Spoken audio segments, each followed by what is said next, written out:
안녕하세요, 홍승인 변호사입니다. 오늘 이 시간에는 상간모욕에 대해서 말씀을 드리고자 합니다.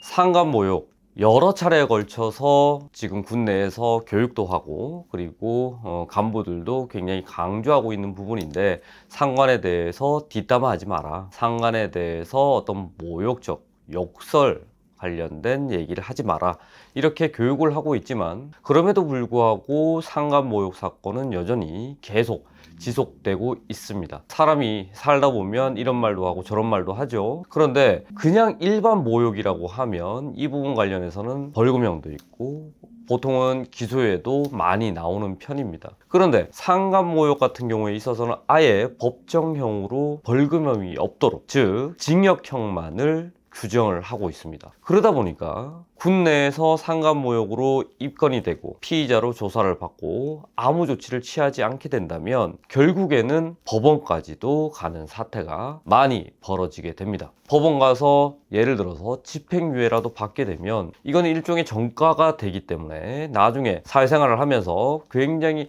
제약이 많이 따르게 되는 것이죠. 병사, 간부, 불문하고 굉장히 치명적이라고 하겠습니다. 병사 같은 경우에 있어서도 전역을 한다고 해서 그냥 징계 한번 맞고 끝나는 부분이 아니라 계속해서 따라다니는 꼬리표가 같기 때문에 이런 전과 사실은 향후 학업, 사회생활, 그리고 심지어는 결혼함에 있어서도 계속 따라다닐 수밖에 없다고 할 것입니다. 간부 같은 경우에 있어서는 더 치명적이 되겠죠. 간부 같은 경우에 있어서 만약에 이 사건으로 상간모욕으로 집행유예를 받게 된다면 당장 군내에서 제적이 되고 군복을 벗어야 되며 퇴직금이나 연금이 반토막이 나게 됩니다. 집행유예라는 게 원래 그렇습니다. 그렇기 때문에 굉장히 치명적이라고 할 것입니다. 제가 오늘 소개해 드릴 사건 역시도 마찬가지였는데요. 사실 많은 사람들이 손가락욕, 이게 과연 모욕에 해당할까? 상간모욕에 해당할까? 굉장히 의문을 품는 분들이 많습니다. 그냥 순간적으로 손가락욕 했을 뿐인데, 좀 더 구체적으로 말씀드리자면 fuck you 한번 날렸을 뿐인데 이게 과연 모욕에 해당할까? 아니겠지 라고 생각하는 분들이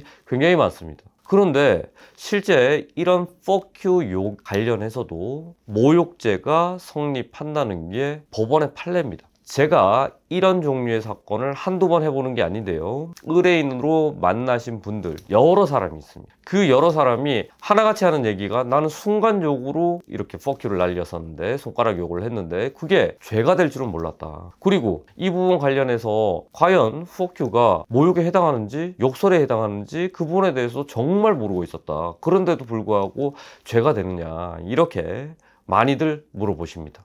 그런데 법원의 판례는 이것도 역시 모욕에 해당한다고 판결을 내리고 있다는 점입니다. 특히 상간모욕에 있어서도 상간을 대상으로 해서 fuck유를 날리게 되면, 손가락 욕을 하게 되면 그 상간이 인지했든 말았든 간에 상간모욕에 해당한다는 게 법원의 판단입니다. 그렇기 때문에 여러분들께서도 혹시나 순간적으로 손가락 욕을 했다, 이걸로 인해서 피해자가 알게 됐다, 목격자가 신고를 했다, 그래서 내가 피의자로 됐다 라고 했을 때는 조금 더 경각심을 가질 필요가 있다는 것입니다. 실제 내가 하지도 않았는데 이런 부분들로 신고를 당했다라고 한다면 끝까지 다퉈야 되겠죠. 그런데 실제로 내가 우발적으로 했다, 법에 무지해서, 법을 잘 몰라서 순간적으로 이렇게 fuck유라는 그 행위를 했다, 언어뿐만 아니라 동작으로 했다 라고 했을 때는 조금 더 신중하게 접근을 해야 된다는 것입니다. 군 내에서는 이렇게 상간모욕으로 평가되는 죄에 있어서는 거의 대부분 법원으로 보내는 편입니다. 그래서 상간모욕으로 내가 피의자가 됐다, 그런데 내가 인정할 수밖에 없는 그런 상황이다 라고 한다면 신속하게 피해자와 합의를 보는 것이 가장 신속하고 효과적인 방법입니다. 저 같은 경우에 있어서도 조사를 들어가 보면 압니다. 이게 목격자가 있는 사건이구나, 목격자가 한 명이구나, 또는 다수구나. 보통 제가 조사를 받아보면 그런 느낌을 받습니다. 심지어는 조금 더 알아보는 방법도 있죠. 저 같은 경우에 있어서는 모든 조사에 있어서 제가 직접 동석을 합니다. 그러다 보니까 굉장히 경험이 많이 쌓이죠.